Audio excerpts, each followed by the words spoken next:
Let's start with the Australians. Well, we've really come to expect, haven't we, post-COVID, we'll be still living in this hybrid lifestyle, in-person, virtual events, working conditions.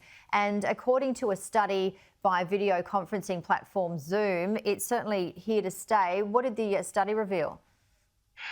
Yeah, well, you cast your mind back a year ago and none of us had a choice. We had to do everything virtually. We had to work from home, learn from home, the virtual meetings, all the video conferences we had.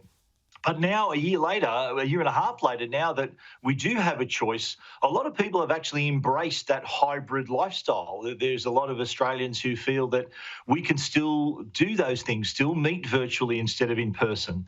The study showed that 70% of Australians were in favour of continuing this hybrid life for business, compared to just 64% in the US and 63% in the UK. So it's interesting how Australians are prepared to embrace it. But having said that, a lot of Australians, 62% actually that has been surveyed, still plan to resume business travel once the borders open. So it's not completely lost. We are sort of having an each way bet here, with sometimes hybrid, sometimes in person. This is also spilling over to our learning options too. 61% plan on continuing the hybrid learning options as well, just to give students that option also. So what COVID's created was, it's shown us what can be achieved virtually. And now post-COVID, we now have the choice. And a lot of Australians are saying, well, I still want to have some of my life virtual. I don't want to have to do everything in person, but I've got the choice. Well, it's ease and, connection with people as well. And as you said, people wanting to travel as well, have that face-to-face, contact with the people in meetings and so forth. Yeah, it'll be very, very interesting to see how it unfolds. But Samsung and Google, they've teamed up to create an all-new smartwatch platform for the next generation of smartwatches. That's right. Yeah, this was announced at Google I/O. This is the big annual conference that Google holds. Jiro is actually going to go into depth tomorrow on some of those other announcements. So, stay tuned for that for Jiro tomorrow. But part of the conference was this deal between Samsung and Google deciding to create this smartwatch platform to not only sort of utilise the fact that a lot more customers are using these devices for convenience, but also for health purposes, but also to create an ecosystem for developers. It's really important that developers take on the platform, because without the apps, without all those little widgets that you can have on a smartwatch, it won't be very attractive to customers. I think this is a real move against Apple.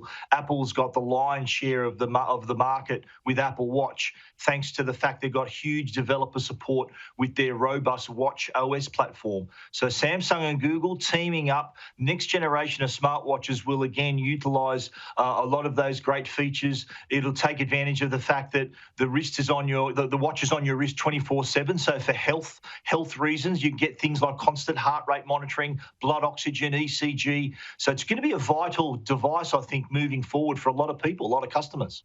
We know your ticker is working well. You did a demonstration a week or so ago, so good to see. That's right, that's it. Yeah, Kobo has released the next generation e-reader and the Kobo Ellipser. It's an e-reader and a notepad in one.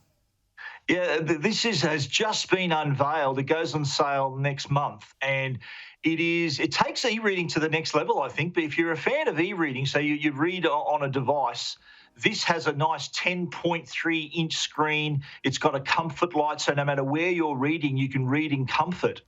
But the big difference with Ellipser is the fact that it's also a notepad. So it does come with a stylus. I do know a lot of people, myself included, when I'm reading certain books, I do like to underline and highlight certain passages. I like to write in the margins. So this gives you the option of doing that with an e-reader. So with an e-book, you can now still do that, as well as create and store all your own notes. It has handwriting recognition as well. So if you jot down some notes, it'll be able to convert that to text as well, which you can share and store or use in a document. So I think it's just sort of giving the e-reader all these extra features for those customers who love their reading but also want to be able to get their hands on the document, create documents and make notes and even share those notes as well. So keep an eye out. It's coming out in June. It's going to be $599.95. That includes the e-reader and a smart stand, as well as the stylus as well. But I think if you're into your reading, and this allows you to not only have all your books wherever you go, but also acts as the store, so you can download and buy books from the device as well. So keep an eye out for that. Yeah, the Kobo Ellipsa. Yeah, it looks like a great idea. Stephen Fenech, always great to see you. See you again next week. Look forward to it. Thanks a lot, Janie.